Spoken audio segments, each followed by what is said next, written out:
Hello everyone. Today I'd like to speak about re-entering the workforce and overcoming some of the challenges that go along with that.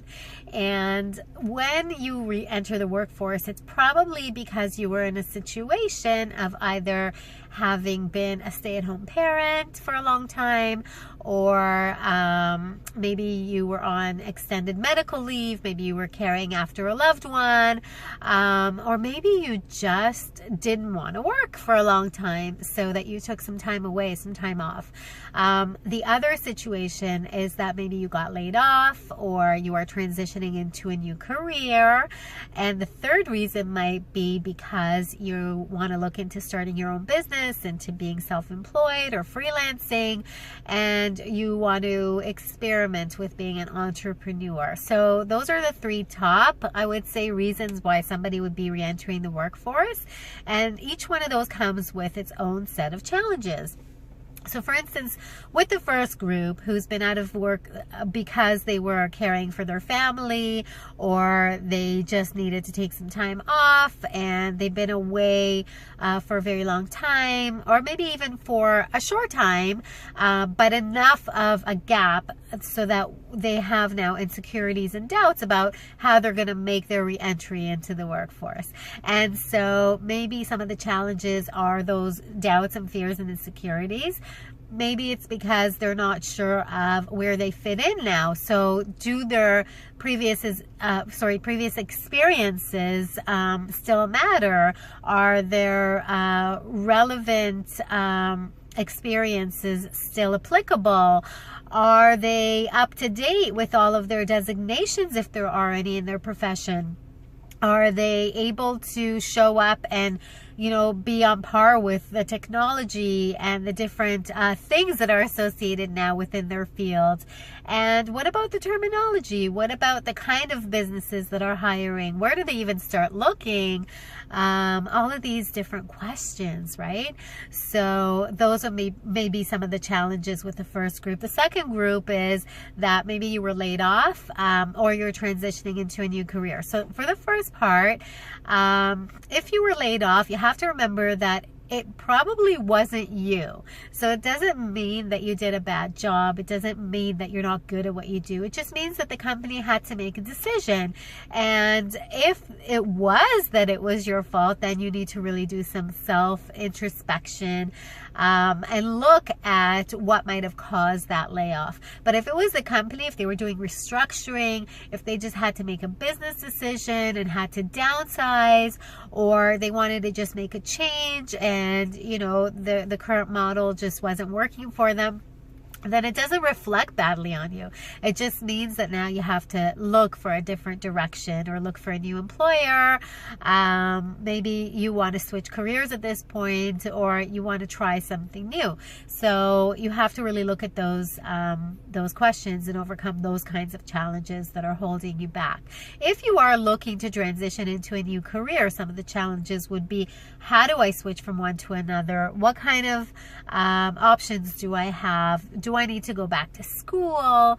Do I need to get more retraining or another certification? Do I bring my clients with me wherever I'm going? And you have to also look at the ethical part of that as well. So I always teach my students or my coaching clients that, when it comes to branding, you really need to brand yourself and not your company. You do need to brand your company for marketing purposes, but you need to brand yourself as an expert or authority in a certain field, or you need to brand yourself in a way that you're going to be able to sell yourself wherever it is that you go, and people are going to love you and trust you and want to bring you on board.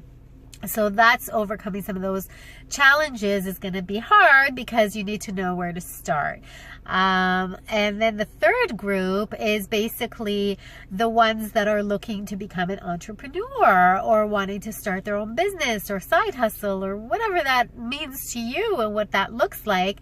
There are a lot of challenges associated with that one. So it's, where do I go? Where do I start? I have an idea. How do I implement that idea? And how do I take action? Who do I work with? How do I promote myself?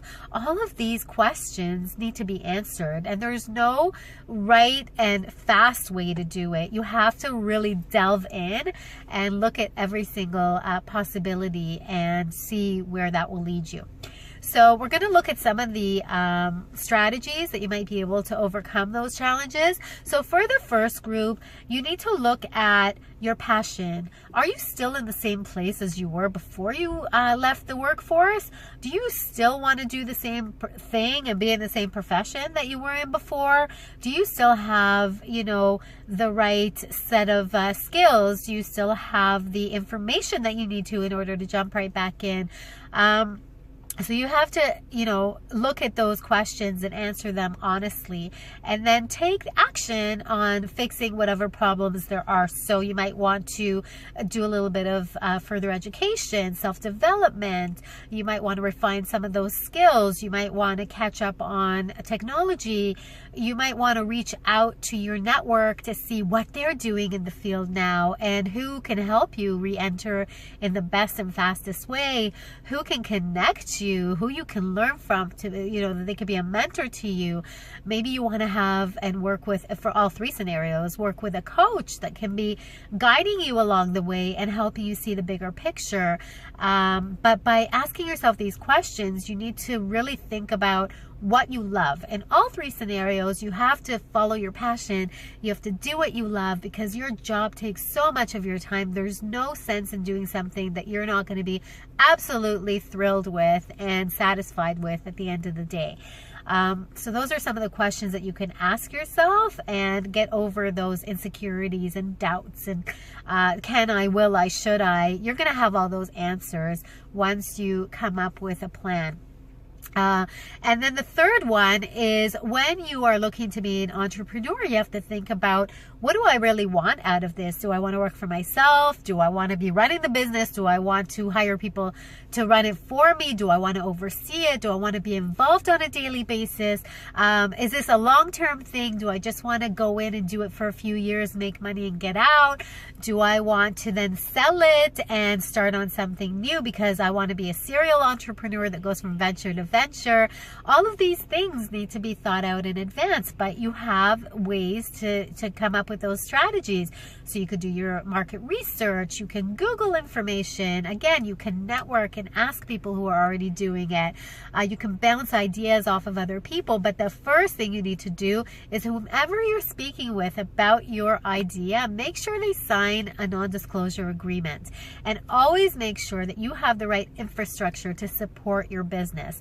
You can't just do it as if you're building a house but starting from the roof, because it's all going to come collapsing down, and you're not building a house of cards. You are building a business that you want to be sustained. You want the business to thrive. You want it to be in a way that you can build floor upon floor and you know, step upon step. So you need to really start at the ground level. You need to do your your due diligence when it comes to setting it all up properly and having the right people behind you with the right skill or set of skills that are going to be able to help you, whether it's legal, financial, admin, setting up in the right way, and then being able to grow and thrive from where you're starting. So surround yourself again with the right people, do market research, do network, and align yourself with someone who's going to be able to be supportive of you, who's going to be able to see your vision and help you reach it. And just go for it. There's no right or wrong time. You just have to try. By working with a coach, you are working with someone who has been there, done that, or has seen other people to success through a lot of workshops, a lot of homework, a lot of different trials and tribulations and failures and successes, so they can really steer you in the right direction and tell you what to stay away from. So these are just some of the things. I run a mastermind that's free. You have a ton of valuable information that you can get out of there, and if you can take that and run with it and use it absolutely fine. If not, and you want to work with me one-on-one, then I'm able to offer coaching programs as well. But whatever you decide to do, I hope that you make it the best for yourself and really stay true to yourself and to your values, and be ethical, be moral, and just be happy doing what you're doing. So if you need any more information, you know how to reach out to me. If you like this video, please give it a thumbs up. If you think other people will find it valuable, share it, because sharing is caring. And if you want to find more valuable content, then go to my YouTube channel and subscribe. And whatever it is that you're doing, I just hope that it works for you. And if you need help along the way, there are so many resources, including myself. So take care and all the best. And I hope you have an amazing 2019 and an amazing, beautiful rest of the day. And we'll see you next time.